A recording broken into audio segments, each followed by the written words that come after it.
Eh bien, bonjour à toutes et tous. Nous voici pour un nouvel entretien de naturopathie avec mon ami Gilles Dongui, qui est auteur d'un livre sur les acouphènes d'une part, et également qui est le responsable du blog la naturopathie en clair.com, c'est ça? C'est bien ça. Voilà. Bonjour. Un blog extrêmement intéressant et très bien documenté. Et moi-même, Alain Tardif, président de l'Académie européenne de médecine naturelle et créateur de compléments alimentaires bio. Alors, faut le souligner. Voilà, justement, je souligne bio. Pourquoi? Parce que justement, le thème de cet entretien, c'est le bio. Peut-on avoir confiance? Il y a beaucoup de polémiques régulièrement sur le bio, la qualité du bio. Est-ce que le bio est plus sain que le non bio, etc. Ou vaut-il mieux consommer du raisonné local ou du bio moins local? Est-ce qu'il vaut mieux consommer, est-ce qu'on peut avoir confiance dans le bio de supermarché classique, ou est-ce qu'il faut absolument aller dans les Biocoop et autres magasins bio, Sartoriz et autres chaînes de magasins bio, ou en direct avec chez les paysans, des boutiques de paysans par exemple, hein. Voilà, donc le bio en question. Alors, j'insiste sur le fait que j'ai créé une gamme de produits certifiés bio, parce que je connais bien le circuit de la certification en bio. Beaucoup de gens qui parlent du bio ne connaissent pas ce circuit de certification en bio, et parlent souvent à tort et à travers. Donc, on va quand même rétablir des réalités et quand même se poser des questions sur certains cas de figure. Je ne nommerai pas d'entreprise où on peut se poser des questions, parce que ces entreprises, il y en a qui sont assez virulentes à défendre leurs intérêts, mais je pense que tout le monde comprendra à qui on peut, à qui on peut faire référence. Hein. Bon, alors, il faut peut-être commencer par définir ce que c'est que le label AB. Voilà. Là, sur le premier chef. Alors, d'abord, le AB, c'est pas un label en réalité, c'est une marque. C'est une certification. La certification, vous avez des certificateurs. Écossaire. Écocert. Qualité France, et puis des plus petits, il y en a à l'étranger aussi, à Grosserre, voilà. À l'étranger, il y a Eco-Control, il y a des certificateurs italiens et espagnols aussi. Donc il y a des certificateurs, des organismes de certification qui vont certifier toute la chaîne de production, et donc certifié après contrôle. Les contrôles, c'était l'État qui faisait ça au départ. Ils ont délégué à ces, voilà, en fait, ces organismes privés la certification. Alors, oui, mais alors, au tout départ, c'était des associations qui certifiaient, comme Nature et Progrès. Après, quand le bio a été reconnu officiellement en France en 1989, eh bien, c'est l'État, les États qui ont contrôlé ça. Puis maintenant, il y a des cahiers des charges européens qui sont, dont la surveillance de ces cahiers des charges est déléguée à des entreprises privées comme Ecocert et autres. Voilà. Hein. Il ne faut pas confondre avec des organismes qui, eux, vont apporter un plus comme Déméter ou autres. Voilà. Ce ne sont pas des certificateurs, ça. Non, ça c'est des marques. C'est des marques. Hein. Voilà. Nature et Progrès, Déméter sont des marques qui ont des accords, quand même, avec Ecocert et autres, pour certifier. Alors, ce qu'il faut savoir aussi, c'est qu'il y a une harmonisation au niveau européen, parce que maintenant, quand vous avez un produit bio en France, vous avez AB, mais vous avez aussi la feuille verte du logo européen, ils sont au même niveau, hein, c'est harmonisé. Voilà. Donc, et c'est les mêmes contrôles, c'est la même qualité d'exigence. On peut rappeler d'ailleurs qu'est-ce que ça veut dire. Faire du bio, ben, ça veut dire que 95% des produits sont effectivement bio. Ça concerne les producteurs, les éleveurs. Alors, précisons quand même une chose sur les 95%. Et c'est contrôlé. Oui, parce qu'il y a les 5% restants. Les 5% restants, on ne peut pas mettre n'importe quoi non plus. Exactement. Hein, mais c'est pour ça qu'après, il y a des marques qui vont donner un petit plus. Oui. Pour dire, bah là, non, en plus, nous, c'est 100%, ou alors il n'y a pas d'OGM, ou les taux de GM. Ah, mais non, mais de toute façon, dans le bio, normalement. Le bio, c'est la base. Dans le bio, normalement, il ne doit pas y avoir d'OGM. Normalement. Parce qu'il peut y avoir des traces. Bah, c'est que les traces, on ne peut pas les mesurer. Mais il ne doit pas y avoir d'ingrédients OGM qui rentrent dans la composition du produit. Les traces ne sont pas considérées comme des ingrédients. Hein, et c'est le problème du soja notamment. Hein, parce que c'est surtout pour le soja et le maïs que le problème se pose. Mais sinon, le bio... Quand vous avez, alors déjà quand vous avez un produit agricole brut, hein, par des carottes ou des pommes ou je sais pas bien du poulet bio, le certificateur comme EcoCert par exemple va chez le producteur. Il y a une visite annuelle et une visite impromptue. Voilà, inopinée. Une visite de contrôle total et une visite inopinée. Mais alors les visites, elles sont très précises. C'est qu'on va demander au producteur toute la liste des intrants, des produits, la nourriture donnée aux volailles, voilà, pour voir si ça répond au cahier des charges du bio. Évidemment, pour un poulet bio, il doit être nourri avec des grains bio, des produits bio. J'ouvre une parenthèse, tu as prononcé un mot très important là. Parce que bio, c'est pas forcément, quand on voit des vaches bio, mais qui mangent du maïs et du soja, ça a beau être bio, c'est pas terrible. Mais le maïs et soja, normalement, doivent être bio. Oui, mais même s'ils sont bio, parce que tu sais qu'une vache, c'est fait pour manger de l'herbe. Oui, non, mais bien sûr. Mais là, c'est une question. Il faut aussi. Oui, mais ça c'est une question de qualité de pratique agricole. Normalement, un poulet bio est élevé, forcément élevé en liberté. Le poulet bio, il est nourri au grain bio. Les ingrédients sont bio. Les ingrédients sont bio.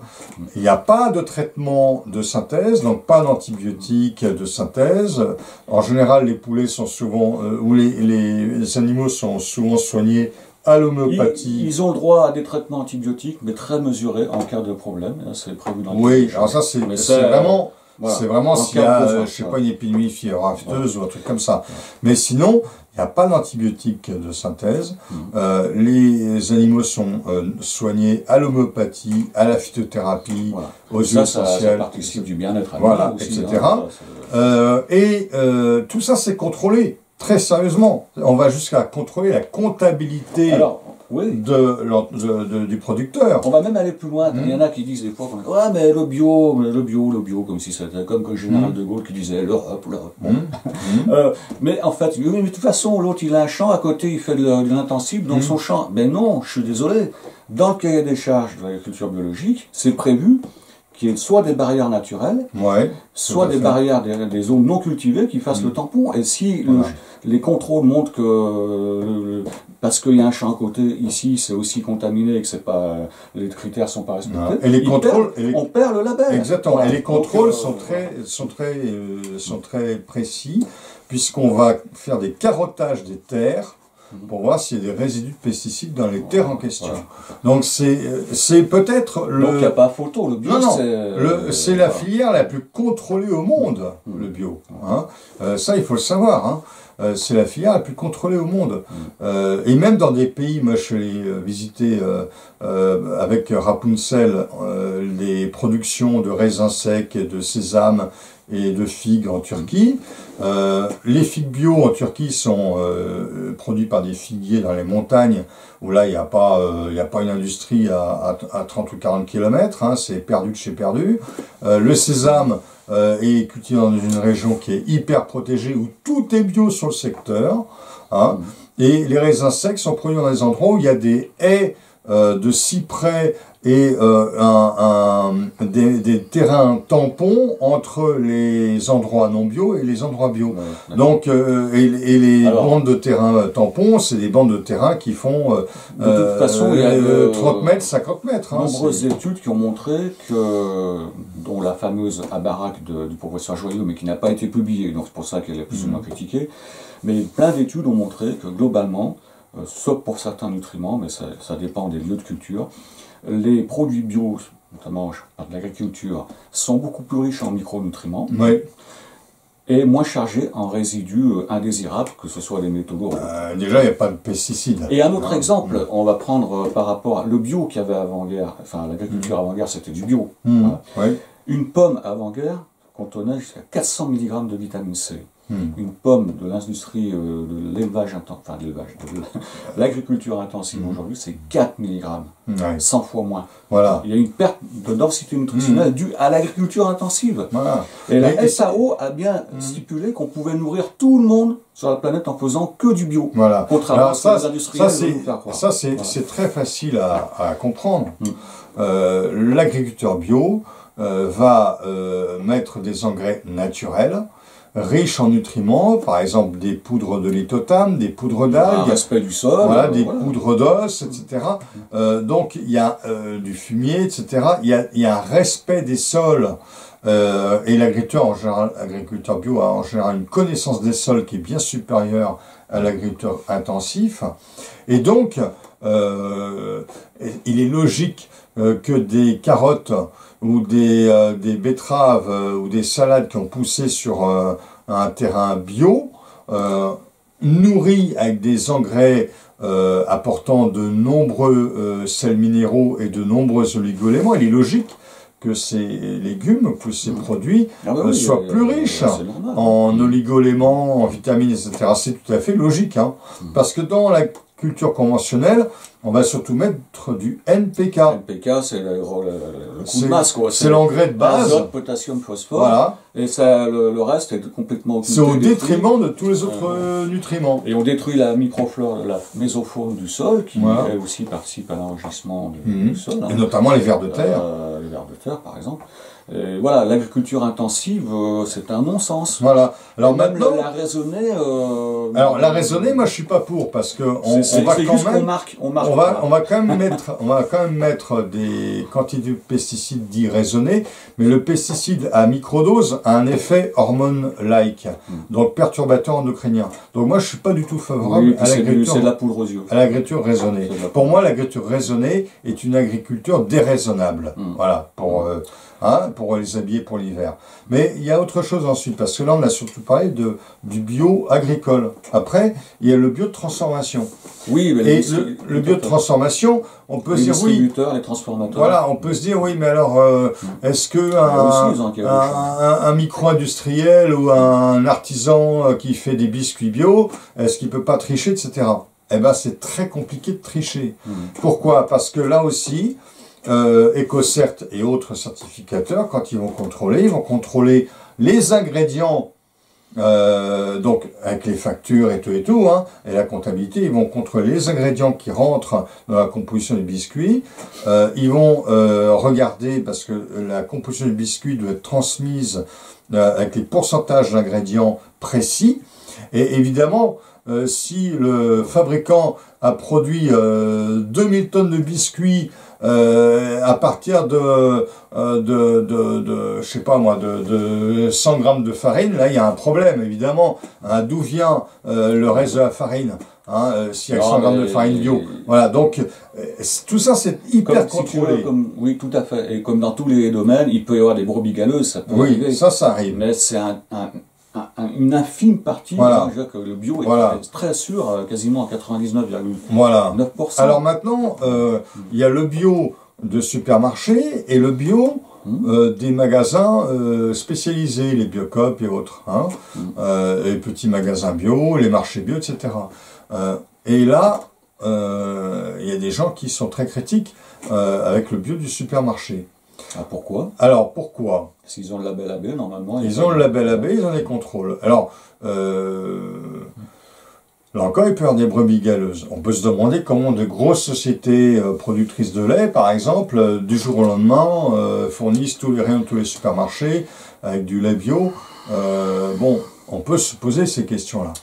Maintenant, il faut savoir qu'en France, vous avez à peu près 300-400 exploitations par mois qui se convertissent en bio. C'est énorme, ça fait à peu près 12-15 000. Il y a des aides. Oui, des aides à la conversion. Bon. Et ça va à peu près, la certification. Oui, ça fait 12 à 15 000 producteurs bio qui se convertissent. Donc le bio, on en voit de plus en plus.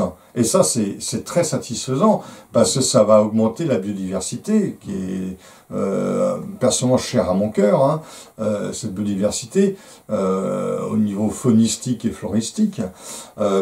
Mais ce qu'on peut aussi dire, c'est qu'il y a des départements, par exemple l'Ardèche et la Drôme, où à peu près 17 ou 18% de la surface agricole cultivée est en bio. Hein? Après, on ne peut pas jeter la pierre à ceux qui sont rentrés dans l'intensif, parce que ça a été après-guerre, c'était une manœuvre des industries de la chimie pour faire croire aux agriculteurs qu'il fallait produire beaucoup, parce que... Et c'était une opportunité pour recycler la chimie de la guerre. La chimie de la guerre, voilà, hein, notamment le DDT, par exemple, est arrivé après la chimie de la guerre, parce que le DDT, au départ, était un agent... Donc on a rendu était une arme, au départ. Les paysans dépendants de ces produits, dépendants des machines. Maintenant, faire du bio, c'est pas archaïque. On peut faire du bio avec des satellites, hein. Bien sûr. Il y a une modernité bio. Donc, il y a une modernité. Et on a des connaissances en agronomie qui font qu'on sait comment associer les plantes éventuellement pour. Hein, exactement, il y a une modernité bio. La production bio, c'est une production qui n'est pas comparable à la production d'avant-guerre, d'une certaine manière. Bien sûr, il y a une partie comparable parce qu'on n'utilise pas de pesticides, ça c'est comparable, mais la technologie utilisée dans l'agriculture biologique aujourd'hui est absolument incomparable avec la technologie qui était utilisée avant-guerre. Hein, donc on ne peut pas comparer les deux. Quand on dit que le bio c'est comparable à une agriculture des pays du tiers-monde, c'est de la foutaise de dire ça. C'est de la foutaise, mais j'ai vu des chercheurs de l'INRA l'affirmer. C'est une honte de dire ça. Hein. Alors, on peut quand même se poser une question, c'est l'intérêt du bio pour un particulier et la question du prix du bio. C'est ce que je veux dire, c'est vrai que c'est plus cher en général, voilà. mais si on fait les comptes globalement... Et voilà, exactement. Et il y avait un expert auprès de l'Union européenne qui s'appelle Philippe Desbrosses, qui est un agriculteur bio, fondateur de la ferme de Sainte-Marthe, qui lui disait que effectivement, si on fait le coût de toutes les maladies liées aux pesticides, par exemple, hein, et donc des dépenses de sécurité sociale et autres, eh bien, le bio coûte beaucoup moins cher parce que le bio ne coûte pas en termes de maladies. Ça, c'est important à le dire, à expliquer ça. Hein. Il y a l'impact sur la santé, il y a l'impact sur l'environnement, hein, puisqu'on respecte les écosystèmes, on arrête de polluer, hein, c'est une problématique actuelle. Donc c'est tout bénef, hein, le bio, il n'y a pas photo, quoi. Je veux dire, privilégier le bio tant que vous pouvez, et encourager les gens qui le font. Oui, voilà. Alors il y a une autre chose aussi, un autre argument des détracteurs du bio, qui vont dire, ah oui, mais le bio c'est pas bon. Bah, je suis désolé, c'est totalement faux. Mais les grands chefs de cuisine utilisent des produits bio. C'est plus goûteux en général, le bio. Et vous savez aussi que les grands vins parce se mettent tous au bio. Ils ont évolué, hein, parce que les vins bio... les grands vins se mettent tous au bio. Romanée Conti, qui est le plus grand vin au monde, hein, mais ils font la biodynamie. Ils ne le disent pas parce qu'ils n'ont pas besoin de mettre la certification de Déméter sur leurs étiquettes, mais ils pratiquent la biodynamie dans leurs vignes. La biodynamie, c'est du bio plus le respect des cycles. Des cycles lunaires, etc. Donc on ne peut pas dire que le bio c'est pas bon. On est loin du bio des débuts. C'est vrai qu'un biscuit bio dans les années 80, c'était un bloc de son. Hein, voilà, c'était pas terrible. Ça faisait référence à ce qu'on appelait à l'époque les produits diététiques. Voilà. C'était un petit peu, il y avait un mélange du genre d'ailleurs. Hein. On peut pas. Le bio, c'est pas un produit diététique. Il peut y avoir des produits diététiques bio, bien sûr. C'est sans sel, sans ceci, sans là. Il y a beaucoup de mais ça n'a rien à voir. On peut pas mélanger. De même, on peut pas dire que le bio c'est forcément végétarien. Le bio, c'est des modes de production agricole aussi bien. Modes d'élevage. Aussi bien en élevage qu'en agriculture, en arboriculture, en viticulture, etc. On trouve même maintenant des huîtres bio, qui au passage ne sont pas multiploïdes, hein, parce que les huîtres non bio, on a inventé une sorte d'OGM, en quelque sorte, qui sont des huîtres polyploïdes ou triploïdes, hein, au niveau génétique. C'est-à-dire qu'elles possèdent 3 fois le matériel génétique ou plus encore. Et donc, alors que les huîtres bio ne sont pas dans ce cadre-là. Voilà, donc... alors, Je pense qu'on est convaincu. Maintenant, je voulais quand même revenir sur un sujet qui est cher aussi à mon cœur. Ouais. C'est par rapport à l'élevage, notamment des bovins ou autres animaux de ce style-là. Voilà. Comme je le disais tout à l'heure, bio c'est bien, mais des fois ça suffit pas. Parce que là, c'est un point très important qui est souvent négligé. Les bovins sont faits pour manger de l'herbe et du fourrage, pas des grains de maïs et de soja, même s'ils sont bio. Alors c'est toujours mieux d'avoir une vente. Mais voilà, donc renseignez-vous. Il y a une filière qui est bien connue maintenant qui s'appelle Bleu Blanc Cœur, qui certifie un petit peu ce genre de pratique. En bio ou pas en bio d'ailleurs, ils ont aussi des filières bio, bleu, blanc, cœur. Donc intéressez-vous, bleu, blanc, cœur, d'accord. C'est vrai que... et ça c'est important. C'est vrai que un animal, il a un régime alimentaire. Il faut le respecter. Donc, qui doit être respecté. Et on peut donner un exemple, c'est le porc. Le porc, on a dit longtemps que c'était très mauvais pour le cœur, pour les problèmes vasculaires, etc. Parce que le gras du porc était riche en graisses saturées. Mais ça, c'était avec du porc nourri au tourteau de soja, de maïs, etc. Une alimentation déséquilibrée. Avec une alimentation qui produisait du lard blanc. Le lard blanc, très riche en acides gras saturés. Or, le porc nourri normalement donne un lard jaune qui est riche en graisse, au contraire polyinsaturée. Donc, mais le gras saturé n'est pas mauvais en soi non plus. Non, mais c'est l'excès de gras saturé. C'est surtout l'excès d'oméga 6. Voilà. Qui sont trop d'oméga 6. C'est ça qui pose problème. Et donc en fait, la connaissance qu'a l'éleveur dans le régime alimentaire de l'animal qu'il élève, ça a une très grande importance. Pour moi, le bio, le vrai bio, si je peux dire, c'est le bio qui respecte le régime alimentaire de l'animal qui est élevé. Parce que donner du maïs et du soja aux vaches, c'est du même acabit que leur donner des farines animales. Oui, parce qu'on pourrait donner dans l'esprit de respecter la production bio, on pourrait donner de la farine animale bio, à la limite. Oui, exactement. Et là, ce serait un non-sens. Ce serait un non-sens. Alors, cela dit, il y a des cahiers des charges de production qui doivent être respectés. Et ces cahiers des charges sont extrêmement stricts. Extrêmement stricts. Donc, le certificateur, il va se promener sur l'exploitation pour voir comment c'est élevé.